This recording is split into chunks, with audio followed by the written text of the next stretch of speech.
Hello दोस्तों, स्वागत है आपके अपने इस यूट्यूब चैनल मैथ्स गुरु बाय नीरज सर में। आज हम लोग देखेंगे दो चर वाला रैखिक समीकरण युग्म का विविध प्रश्नावली।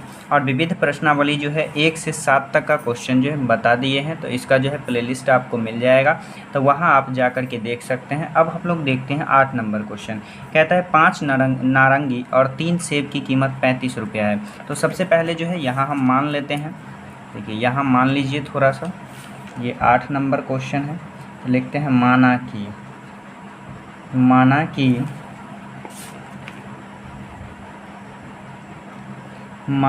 नारंगी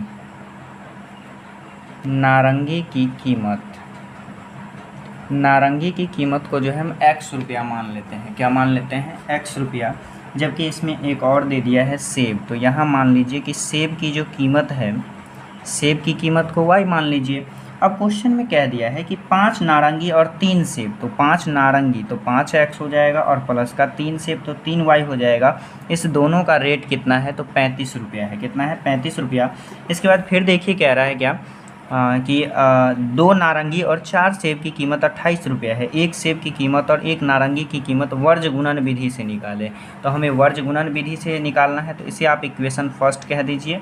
अब दूसरा इक्वेशन कह रहा है कि 2 नारंगी और 4 सेब का मूल्य जो है वो कितना है? तो 28 रुपया है। इसका समीकरण 2 मान लीजिए। अब हमें ये बनाना किस विधि से है? तो हमें बनाना है वर्ज गुणन विधि से। किस विधि से बनाना है? वर्ज गुणन विधि से बनाना है। तो देखिए वर्ज गुणन विधि में जो है होता क्या है, तो वर्ज गुणन विधि के लिए हम थोड़ा सा एक बात याद रखते हैं कि जैसे हमें ये x निकालना है, तो x जो है आपका क्या रहता है? तो x जो है ऊपर रहता है। x क्या रहेगा? ऊपर रहेगा। x जो है ऊपर रखिए और नीचे क्या होता है? तो नीचे होता है आपका bf और माइनस का c equal to y by C D और माइनस का af equal to 1 by ae minus का bd। यही होता है। अब देखिए सबसे पहले हम x रख रहे हैं, तो x को क्या करना है? तो x को ऊपर रखना है, तो ऊपर ही रहने दीजिए। ये x रहने दीजिए।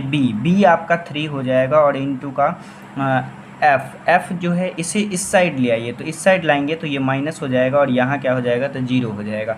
फिर इसे भी इस साइड लाइए तो ये माइनस हो जाएगा और इधर क्या हो जाएगा? 0 हो जाएगा। तो देखिए जो आपका f है ABCDEF आपका ये होगा, तो ये कितना है? तो माइनस का 28 है, तो माइनस को 28 रहने दीजिए और माइनस है तो माइनस लिखिए। अब देखिए यहाँ पर जो है c है, तो c आपका कितना हो जाएगा? c हो जाएगा माइनस का 35 और इंटू e कौन सा हो जाएगा? तो देखिए ये CDE हो जाएगा। e 4 है तो 4 रखेंगे, इजकॉल टू y है तो y रखिए। c कितना है? माइनस का 35 है तो रखिए माइनस का 35 और इंटू d कितना है? तो d आपका 2 है तो 2 रहने दीजिए माइनस। a कितना है? तो a 5 है तो 5 रहेगा और f कितना है? तो ये d हो जाएगा f जो है आपका माइनस का 28 है तो माइनस का 28 रहने दीजिए। अब देखिए अचर लेना है, तो अचर जो है आपका 1 है तो 1 रखिए, 1 बाई ae। देखिए ae है तो ae जब लेंगे तो ae कौन सा है? तो a आपका 5 है और e जो है कौन सा है? तो ये 4 है तो 4 रहने दीजिए। और इसके बाद b है, तो b का वैल्यू 3 है और इंटू d का वैल्यू कितना है? तो d का वैल्यू 2 है तो 2 रखेंगे। अब इसे जो है आप सॉल्व कर लीजिए। इसे सॉल्व करेंगे तो क्या होगा? तो देखिए ये रहेगा x बाई, इसे मल्टीप्लाई कर दीजिए तो आतरिक 24 2 बचेगा और 3 दूना का 6 2 8, यानी माइनस का 84 माइनस। देखिए ये भी माइनस, ये भी माइनस, माइनस माइनस प्लस। अब इस दोनों को मल्टीप्लाई करेंगे तो 5 के 20 2 4 तिया 12 अदू 14 140 हो जाएगा और बराबर y।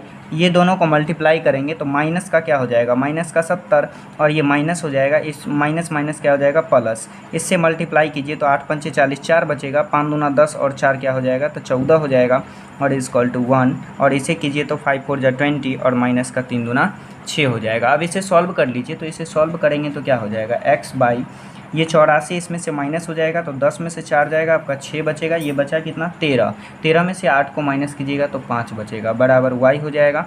इसमें से 70 को माइनस करेंगे तो प्लस में 70 बचेगा और ये कितना बचेगा? तो ये बचेगा आपका 14।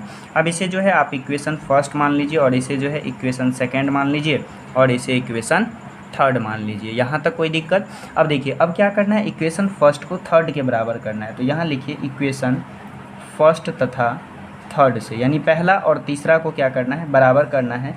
तो x बाई हो जाएगा 56 बराबर 1/14 हो जाएगा। देखिए ये 14 चौका 56 कट जाएगा, नीचे से नीचे कट जाता है, इसे इस साइड गुना कर दीजिए तो x बराबर कितना निकल गया, तो 4 निकल गया। यानी जो हम जो माने हुए थे नारंगी की कीमत, तो नारंगी की कीमत हमें कितना मिल गया, तो नारंगी का कीमत हमें पता चल गया 4 रुपया।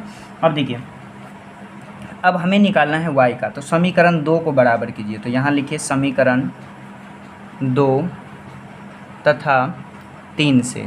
तो समीकरण 2 क्या है, तो समीकरण 2 है आपका y बराबर 70 और 1/14, क्या यही है। तो देखिए ये कट जाएगा, 14 पंचे का 70, तो y बराबर क्या हो जाएगा 5। यानी आप लिख दीजिए अब यहाँ पर नारंगी की कीमत,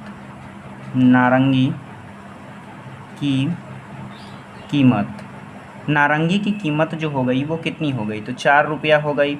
जबकि सेब की कीमत, सेब का जो कीमत हो गया, सेब का कीमत कितना हो गया, तो ये हो गया आपका 5 रुपया। और ये क्वेश्चन आपका 8 नंबर बन गया। आप देखिए 9 नंबर क्वेश्चन। चलिए देखिए 9 नंबर क्वेश्चन कहता है किसी शहर में टैक्सी के किराए में एक नियत चार्ज और चलित दूरी के लिए चार्ज शामिल है। 10 किलोमीटर दूरी के लिए 105 रुपया। 10 किलोमीटर दूरी के लिए कितना है, 105 रुपया। तो सबसे पहले मान लीजिए कि मतलब चार्ज कितना कितना है। तो ये आपका क्वेश्चन नंबर 9 हो जाएगा। तो यहाँ लिखते हैं माना कि फिक्स्ड चार्ज जो है ये क्या है, फिक्स्ड चार्ज, तो इसे हम x रुपया मान लेते हैं। जबकि दूरी का चार्ज जो है इसे क्या मान लेते हैं, दूरी का चार्ज y रुपया मान लेते हैं। क्या मान लेते हैं, y रुपया। जबकि ये कह दिया कि फिक्स चार्ज के लिए जो है 10 किलोमीटर दूरी के लिए कितना लगता है, तो 105 रुपया। तो x क्या है, x, और ये आपका फिक्स चार्ज है, और 10 किलोमीटर दूरी के लिए कितना लगता है, तो ये जो है 105 रुपया। तो ये आप 105 रुपया मान लीजिए। फिर इसके बाद कह दिया है कि 15 किलोमीटर की यात्रा के लिए 10 किलोमीटर दूरी के लिए कितना लगता है, तो 105 रुपया, और 15 किलोमीटर की यात्रा के लिए 155 रुपया भाड़ा है। नियत चार्ज और प्रति किलोमीटर चार्ज क्या है।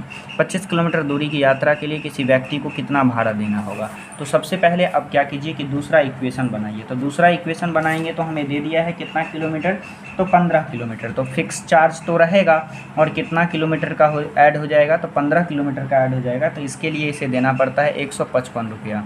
इसे कह दीजिए इक्वेशन फर्स्ट और इसे कह दीजिए इक्वेशन सेकेंड।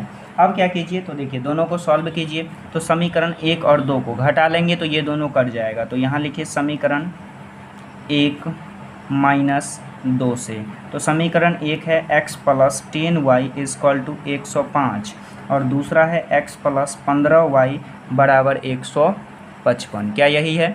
अब देखिए इसे माइनस कर लीजिए, तो ये माइनस हो जाएगा, ये माइनस हो जाएगा, ये भी माइनस, ये तो आपस में कट जाएगा। और 15y में से 10y को घटाइएगा तो क्या बचेगा, 5y, और इसे घटाएंगे तो क्या बचेगा, माइनस का 50 बचेगा। चूँकि इसमें से घटेगा तो ये तो माइनस है, तो 155 में से 105 जाएगा तो 50 बचेगा, ये माइनस से माइनस कट जाएगा और ये 10 हो जाएगा। तो y का वैल्यू कितना निकला, तो y का वैल्यू 10 निकला। अब y का मान जो है किसी भी समीकरण में रख दीजिए। तो यहाँ रखते हैं y का मान समीकरण 1 में रख देते हैं। तो समीकरण 1 है x प्लस 10 इंटू वाई का भी वैल्यू 10 आया इक्वल टू 105। तो x इक्वल टू कितना हो जाएगा, ये तो 100 हो जाएगा, 10 दही का 100, और इधर पहले से है 105, इधर लाइएगा इसे तो माइनस में हो जाएगा। तो x का वैल्यू कितना निकला, तो 5 निकला। यानी फिक्स्ड चार्ज जो है वो कितना है, तो फिक्स चार्ज आपका है 5 रुपया, और जबकि प्रत्येक किलोमीटर पे कितना लगता है, तो 10 रुपया लगता है। तो अब हमें पूछा जा रहा है कि 25 किलोमीटर के लिए क्या होगा। तो देखिए 25 किलोमीटर के लिए तो यहाँ हम निकालते हैं 25 किलोमीटर का चार्ज।